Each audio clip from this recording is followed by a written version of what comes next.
you've had a fantastic trip. Time to get back to reality and park that trailer up for a while.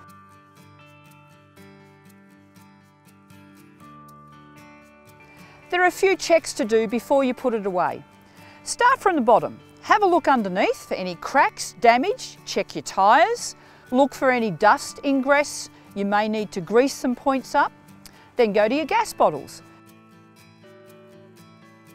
The cradle, look for any damage, rust, anything that needs to be rectified before you hit the road again.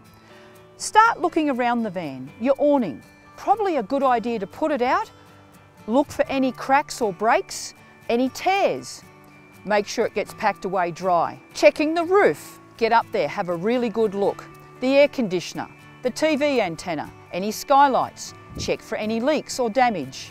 You want to make sure that there's nothing that's going to stop you hooking up that van and taking off for another tour.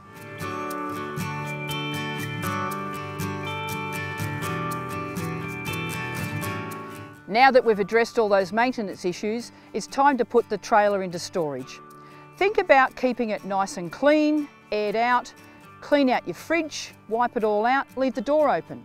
Make sure you don't leave any perishables in the cupboards.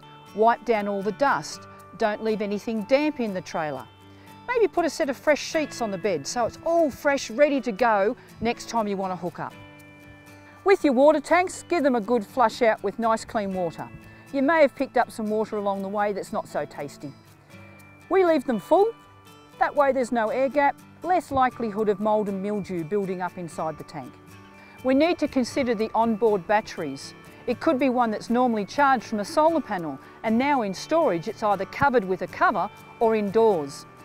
There's also the battery for your breakaway system. We don't want that flat when we're heading out for a trip.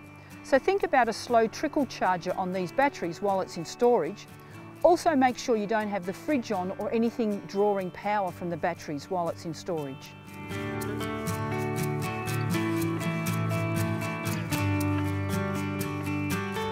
There are a few options to consider when you're storing your trailer. Is it going to be in your backyard? Is it at a friend's place? Do we consider a commercial storage yard? Weigh up the cost, the security, the accessibility. Make your own personal choice and make sure it suits you.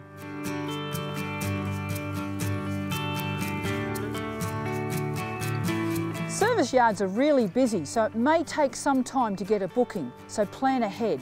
When you book it in, make sure you tell them where you've been and where you plan to go next. There may be some extra checks they need to consider during this service.